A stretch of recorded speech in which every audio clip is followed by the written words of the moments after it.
Hello and welcome to the Redmen TV. Thank you for joining us live. I am joined by one Mr. Mark Goldbridge. Mark, thank you very much for joining us, mate. Thanks for having me on. Hope everyone's doing well in these odd times and staying safe. It's bananas, really, isn't it? I mean, look, I think we're talking about football. That's why we're here to talk about. We're going to talk about whether the season should be voided or finished, or whether football should return at all. But let's just get this out of the way first before we do, Mark. Obviously, we hope everybody's okay. Obviously, we know there are more important things in the world than football right now. But for me, anyway, I feel a sense of duty to provide our community content, which is what we're doing today. Football should only return when it is safe and proper to do that. Everybody recognises that. And as such, we're going to talk about when that is, how that is, and everything in between. So I'm sure you agree with that, Mark. So we're going to get into it. Should football be voided? Or this season in the Premier League, I should say. I mean, look, as a United fan, it's so easy to say yes because Liverpool won't win the league. But I think that I never thought I'd see Liverpool winning the league this quick. I didn't think they were anywhere near it. And the reality is that they're going to win the league. They were going to win the league. And I think most United fans had accepted that. And the positive for us before this happened was that I think we had a momentum. We were going to beat Mourinho. I think we were going to get top four. And out of a terrible season, that for us was a real bonus. And Bruno's given us a positivity, and Rashford and Pogba were coming back. I think we would have got top four, and Liverpool were going to win the league. It wasn't going to be close. So for us to salvage Champions League football next year and have something to build upon, to void that, and I'm talking football here first of all, to void that so that Liverpool don't win a title and we go back in the Europa League for another year, it doesn't sit right with me. And what you're going to do, you're going to put Spurs, I'm sure Spurs are voting for it because they're not having Champions League next year. And Arsenal are going to vote for it because they were fifth last year, and do they get it because City don't go into it? So there's massive footballing questions. But so for me, I wouldn't void it. I think that but taking it into what's happening worldwide, I think this is a horrible situation. People are dying. I know someone who died of it at the weekend. And are we going to stop what we've been doing since the World War for this? I don't get the mindset why we don't just come back. Whenever it is, even if it's December, we come back, we finish what we've started, and we send a message to this that we're not going to void what we love because of this. And I don't get, there's a lot of people who want to avoid it because they're saying, oh, quite rightly, the loss of life is more important than football at the moment. Well, it is. And I don't know any football fan who's not parked Premier League football action until we can get it back. We're talking transfers and everything like that because it's escapism. But no one's really talking about matches or playing games again, because we know if they put a game behind closed doors tomorrow, no one's going to care because they're worried about what's happening. But in 3 or 4 months' time, this scenario will have changed. I just think, and I don't get why we can't bring it back whenever it is, when it's safe to do it. And at the moment, we've got to focus on our family and our friends and staying at home and staying safe. But the voiding of it can only be, for me, because they're thinking about next season and it messing up next season. So that's my thought. That's the bad thing for me. I think, and I've said this since as soon as these rumours started, Mark, is that why would you give preference to a season that hasn't started over one that's 75% complete? And it's the thing that I've kept saying. It's almost been my mantra throughout this entire thing. I just don't understand why you would ever do that. I think for the integrity of the sport, and I think here's the thing. We're going to talk about a lot of different stuff over the next 15, 20 minutes because I actually want to hear your side of many different things, because there are facets of this that I think a lot of fans don't comprehend. I include myself in that, obviously. There are facets of this that people aren't thinking about in the general population. And there are facets of this that are being spoken about, but probably too much. So let's try and cover as much as we can. But for me, that simple basis of the integrity of the sport, it needs finishing for next season, for the Champions League, for the Europa League, whatever.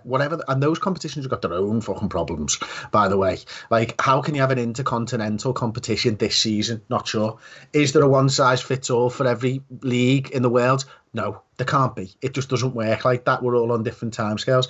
But, so let's talk first of all about the Premier League clubs specifically, and the money and the gate receipts and what that means to clubs in the Football League, not just the Premier League. From that side of things, the Premier League clubs might be okay, but if we lose 20 clubs further down the division, that doesn't sit right with me either.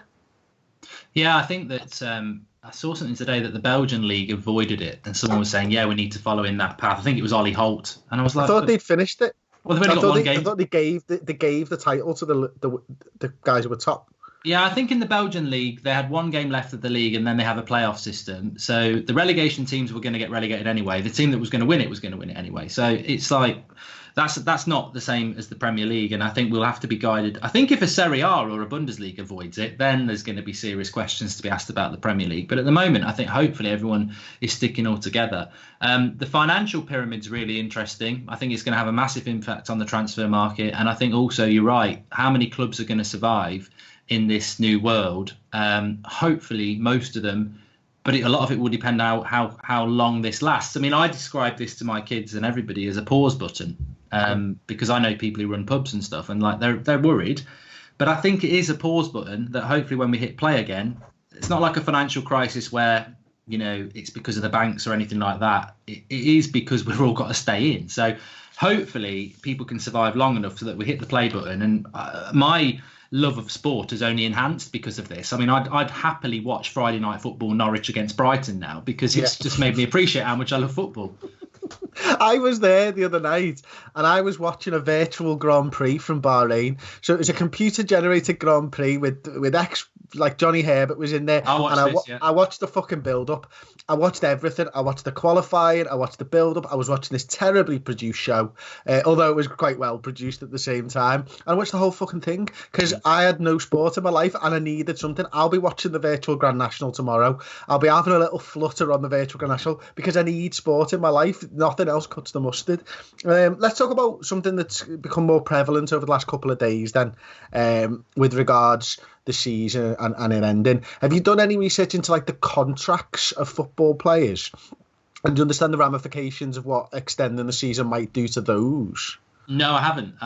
The only thing I've been looking at a lot is what Spurs have done in relation to the furlough and getting the government to pay for their wages, which I think is wrong. But no, this will be quite interesting then. So obviously everyone's contract, whose contract ends this season, ends on the 30th of June. Now, if the season goes over the 30th of June, what happens to those players? So there is a school of thought whereby you might think, we'll just extend them. Well, how long are you going to extend that contract for? Let's say it's Adam Lallana and you're, I don't know, 31 years old. He's probably looking for a 3-year deal. Will a club offer him a 3-year deal? Will Liverpool offer him a 3-year deal? Will he be willing to take a short-term 3-month deal? What if he gets injured in that time and doesn't get one last contract in his career? How do you change a football player's contract? Force majeure doesn't count in a football player's contract. There is no force majeure in a football player's contract. These contracts have been built over 30 years with agents, with whoever looks after the players, the PFA and all that type of stuff, and the football clubs, to recognise that they are different, so that you can't just leave your job, hand your notice in and go and play for Arsenal. So their contracts are completely different. You're also talking about things like most of the contracts at Liverpool are based on player performance incentives, so assists, goals, appearances, all those type of things. You're now asking them to take an 80% reduction but not include the incentives anyway, which they might already lose half their weekly wage. And then they're taking another 20. So there's so many things in the contract side of things where this could take a long time to sort out, and we're really quickly heading towards the 30th of June. So I don't know whether it makes it harder to void the season or easier to void the season. But these are things that cleverer people than me and you are going to have to be looking at. Well, I think the thing is that comes to my mind is that you think about the Bosman ruling, which basically messed up the didn't mess it up. It restructured the transfer window, and a blanket ban, or we're extending your contract by 2 months. Well, that's got to be against human rights and the fact that, you know, freedom of movement. So I think it's really interesting, and I think it also kicks into the transfer market where if you are a Lallana, or we've got an Angel Gomez at United who's sort of been holding out for a better deal, but he's free at the end of June. Do they become a stronger position or a weaker position? You've got to have freedom of movement, but then we're in a situation that's, you know, unprecedented. I never thought I would see this. So I think it's like the transfer market, isn't it? I mean, we're linked to Jadon Sancho, £100 million. £100 million 2 months ago is not £100 million in 2 months' time. £100 million. Realistically, I think every club should go, we should all knock 50% off any valuation, because that's the market we operate in. But clubs won't do that, will they? So I think the contract thing is really interesting, how it's going to sort of pan out. And I don't think there are any answers at the moment, because I think it's obvious from the government in every country, and then you take that to football, that people are just like, I don't know, how is this going to work? I don't know. But that's a mad thing, isn't it? And then, like, you know, we know, obviously, you'll have been aware of the television revenues. I mean, they're talking £762 million that the 20 Premier League clubs could lose between them if they don't finish the season. I'm sure that dwarfs the amount of match day revenues that these clubs will receive, of course. But, you know, there was talk of this World Cup style end football bonanza end to the season. I really like the sound of that. That sounded great fun. Something to do every single day. 3 matches of football, better than a World Cup because the teams are actually good and the players know how to play with each other. That sounded great. I read today, one team's actually suggested taking it to fucking China and finishing the Premier League season. What the fuck's going on? I know. I mean, that's the big thing, isn't it? As a Liverpool fan, I totally want the season to be finished. But as a Liverpool fan, you know, you're going to have a finished season with no fans. How do you stop thousands of Liverpool fans on that last game going standing outside Anfield and stuff like that? And you're not going to stop it, are you? So but Liverpool fans would bite your hand off of that rather than avoiding of the season. So I think Liverpool fans might be in a situation where you can have the title, you can have the last few games, they're behind closed doors, but you've got to stay at home and watch it, you know, because otherwise, if you're going to congregate, we're avoiding the season. I'd be staying at home, mate. I'd be on top of my house, completely naked, with a fucking flag waving it high, because no one could see me cock from that high. It's too small. So I think I'd be sound with that. Let's talk about promotion, relegation, then what the benefits and stuff. Obviously, another one of the things that people have said is you could promote the teams that were ready to be promoted and not relegate anybody. If the season was ended here, Liverpool were given the title, Champions League places decided already by the table as it stands. Where do you sit on that? Because that's just, it feels a bit like a cop-out as well. I don't think that I don't agree with like Liverpool being handed the title, teams being relegated, teams being promoted. I think at the end of the day, you know, common sense, Liverpool are going to win the league, but it does somewhat, I think it would be worse than voiding the season to just hand things out based on this, because I think in United's situation, we're in 5th, but Sheffield United have played a game less, and that game is Villa. So if they beat Villa, they go to 5th, which could put us out of the Champions League. So, but do you give Sheffield United the full 3 points, or do you say average season, your average points this season is 2.1? You're still behind United. It's a mess, that is. And I understand the anxiousness of Liverpool fans, Leeds fans, and you know they're two of our biggest rivals there. But I think one thing that this has sort of taught me is that, you know, football is our thing, and when all is good in the world, bring the rivalry and the banter back. But at the moment, I think as a race, we're all together, and I think that's given me some empathy. I love football, but because I love football, I can look at it and go. And also, one of the things people don't say is if you void this season, let's say in 5 years' time, United are in the same situation as Liverpool. You're always going to be thinking around February, March time, is there going to be a pandemic that's going to void the season? Because we didn't see this coming. We didn't see this coming 2 months ago. Just another stress that you don't need when you, like, I've not been through many title races. You know, in my lifetime, there's 2009, 2013, and you know, obviously last season, really, I wouldn't even count this season. They're stressful affairs, man. Like, nothing quite prepares you for a title race. You've obviously been in loads, won loads, lost a few. But, like, having that hanging over your head as well would be horrendous. What if you're just 2 points behind them? What if it was last season we were 1 point behind? I know a Liverpool fan lives quite local here, and he was like, oh, if only we'd just got the title won before this. And I said, yeah, but you know what? Can I be a complete arsehole here?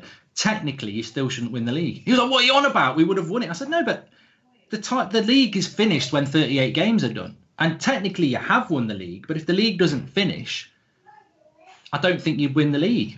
Oh, he's like, that's bollocks. If we had the points, we've won the title. I said, yeah, but the season still has to be finished. I said, you have won the league. I'm not being an arse to you. But what about Norwich, who say, we're going to court, the season wasn't finished? So you can't give Liverpool the league title after so many games and not relegate Norwich. So I don't think we'll be having these conversations. I think they've got to complete it, to be honest. I'd be gutted if they avoided it. My the pessimist in me says there's too much money involved for them to not complete it. And that's just me looking at the fucking capitalist pigs that run these football clubs and the Premier League and UEFA and FIFA. They're all exactly the bloody same, and they all want to grease their own pockets. And the way to do that is to continue the money-making machine going. It's got a couple of comments here.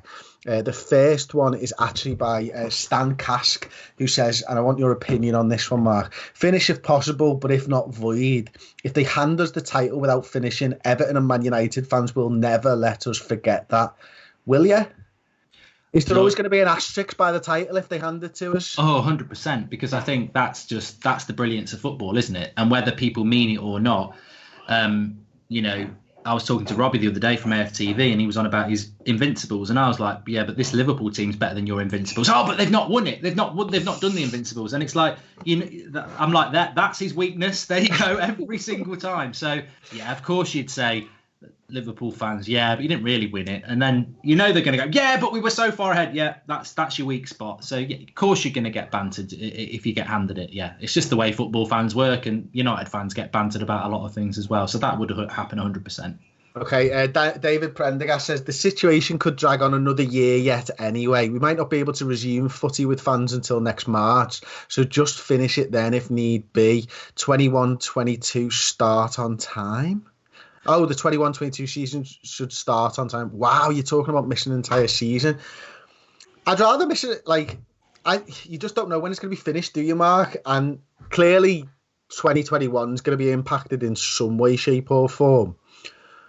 But we've put a World Cup at Christmas, and I hate the fact that we've got the next World Cups at Christmas. So if you can put a World Cup at Christmas, you can start a new league in November. I mean, who would have thought we'd live in a world where planes aren't flying anywhere and we're all stuck inside for a month? So who would have thought we'd live in a world where we start a league in November? It's not that hard for our mindsets to adjust to. And I think I don't understand the void argument, and I've spoken to a few people. I don't really understand it, other than these people are just totally focused on the horrible situation we're in and are going, screw football, I'm not interested, void it. And I do understand that, but that's very short term, focusing on the horrible situation we're in.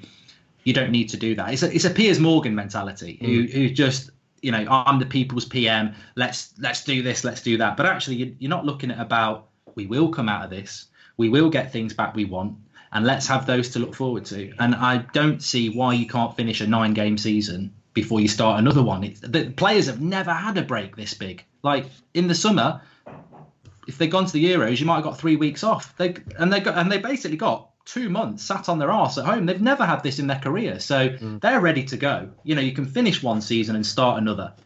Do you think? You say they're ready to go. Do you think we're going to need a mini pre-season? Yeah. I think that, I don't know what you think and what everyone at home thinks. I initially was like, I could see us back playing football in May. I think that was probably a little bit over the top, because I think players are maintaining their fitness levels. But I think once you get to end of April, and I do think the curve will come down, and I do think we'll start to get limitations lifted. We'll have to do it behind closed doors. But the players, I think now they're going to need probably 2-3 weeks of a pre-season before they can come back, and then I would do 9 games, and then I would have another month off and come back and have the season. Yeah, I think that makes perfect sense. Soul Seller 01 said it's pathetic. If it was any other team that done what Liverpool did this season, everybody would want them to have the title. Before we get into it, Mark, right, and I'll let you get into this. Everyone was telling us at fucking Christmas, when we were about 9 points clear, yous have won the league, just give them the league, now we're 25 points clear and the season stopped. Everyone's like, void the season, yous weren't going to win the league. It's funny how people change the tune. There's a lot of United fans who want it voiding because you're Liverpool, and I love that, because that is just the rivalry, and I totally get that. And anybody who says that, I go, fine, we'll move on. I get it. And there'd be Liverpool fans who do the same as United, and I get that as well. There's also a lot of people like me who are just like, look at what's happening in the world. Is it really that important that we get one up on Liverpool, who were going to win the league legit anyway? But I would come back on that point and say what surprised me is you would be very surprised if they voted ask the Premier League clubs to vote whether they want to void the season. And funnily enough, I think United and Leicester would be one of the few that would say we don't want it voided. We want it to carry on, because Leicester are in the Champions League. United have got a good shout of it. I think Chelsea would probably. Then again, Chelsea were in it anyway last year, so they're not bothered. Spurs don't want it because they're not in the Champions League next year, and they would be if it voided. Arsenal, same reason. They're not getting anything. All the teams fighting relegation, they're going to say void it as well. So actually, there's a lot of people who don't want. Who would argue the seasons could be voided for their own personal benefit. And that's the issue with this. I thought about this 2 weeks ago. When you go through each team, and then the mid-table teams are probably like, don't really give a shit. So there's not. Doesn't really matter to us any year. Yeah.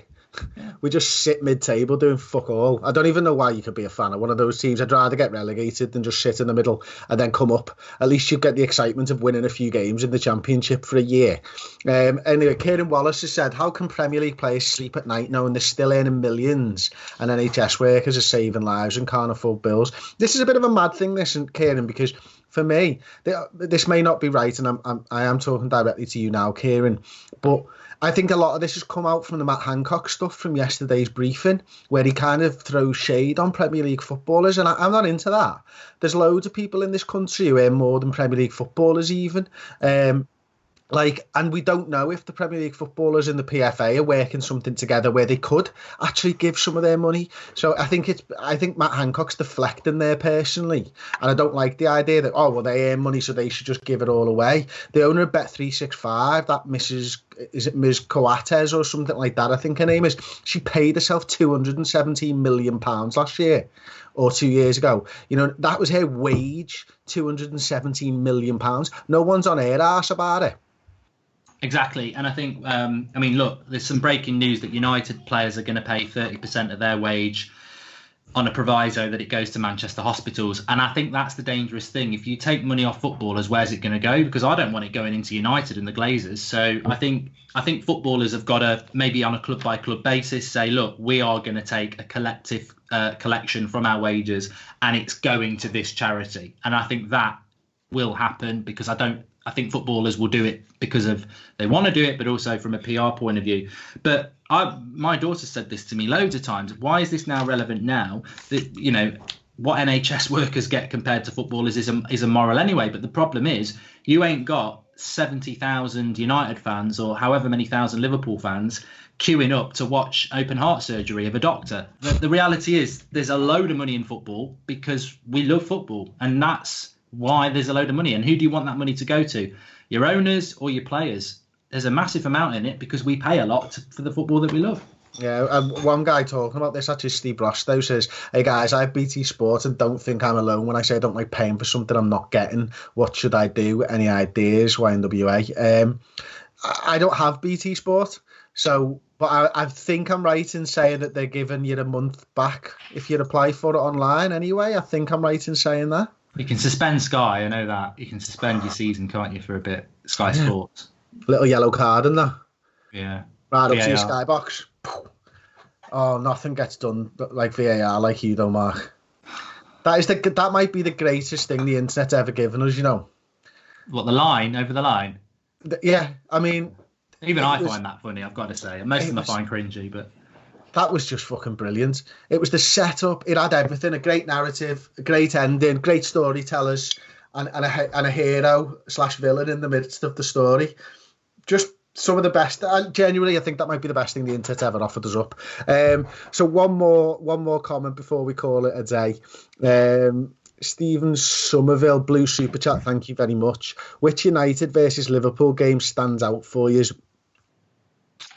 The one that always stands out to me because it meant the most, unless I'm missing something massive. I mean, look, I always go to the treble season, and I liked the fact that it was Solskjaer again, Old Trafford in the January. I think it was the FA Cup third round. You were 1-0 up and we beat you 2-1. But I like although it was a crap game, the FA Cup final in '96 was probably one of Roy Keane's best games, and it was a crap game, but we beat Liverpool in the final of it. It was like Cantona threading it through from the corner. And so that was the Liverpool in the cream suits, but it was the Spice Boys, wasn't it? And, you know, they were meant to be the that was around the time you won that Newcastle game, wasn't it? That great Newcastle game. So that one stands out. There's been loads. I remember John O'Shea winning it late. It's always nice to win at Anfield. So Juan Mata, that was good as well. But to be fair, Liverpool United over the years, even when we've been good, I said this season, there's no excuse to go to Anfield and lose, because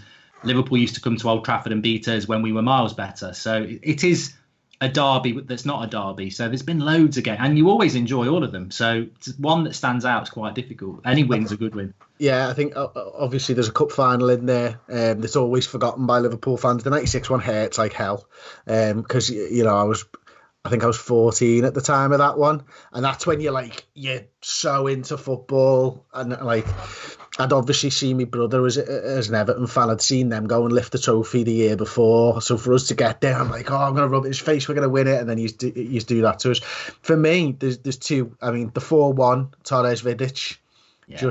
I think we beat Real Madrid, scored 4 past Real Madrid that week maybe as well. That was absolute standout for me, and putting him on his arse because he was such a good defender. And was that the year you bottled it? Was that? Shut up. Yeah. Yeah, you got your answer, bastard. And then a random one. I don't know where this was. I think it was at Old Trafford. Was it a 3-3 draw where Ruddock scored a header, and we were maybe 3-1 down in 1993 or something like that?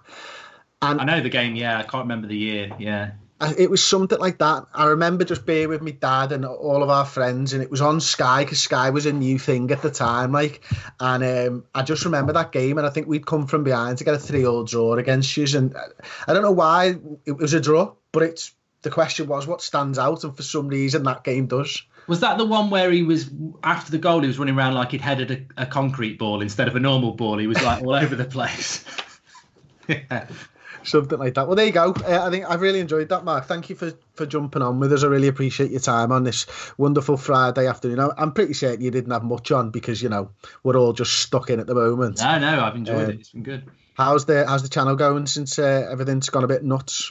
It's going all right, to be honest. We're sort of ticking over. There's always news, isn't there? So there's always stuff to talk about. I mean, look, I think everybody's got other things to concern about, and some people have wandered off, and some people have stayed with us because it's escapism. So it's definitely escapism for me to just be able to escape from the family and the real life for a bit and do some stuff. So yeah, I mean, look, hopefully this goes back to normal, and we all look back on this time with regret, but. As I say, it's a pause button, hopefully, and we'll get back to where we were. Absolutely. Good luck with the channel, of course, and your own channel. If you can't stand the United chat, but you love Mark Goldbridge, there's more Mark Goldbridge on the internet. Where can they find you there, mate? Probably Mark Goldbridge. That's football at the moment because I'm doing my FIFA stuff on there. So that's my competitive stuff now. I'm well immersed in my career mode, and it's like my real life now. And this is the problem, Chris. You probably, being a gamer, will know. I'm starting to blur the lines now. I think Harry Maguire's shit because he's shit on FIFA. So anyone mentions Harry Maguire and I'm like, he's shit. And then I remember it's my FIFA career mode, not real life.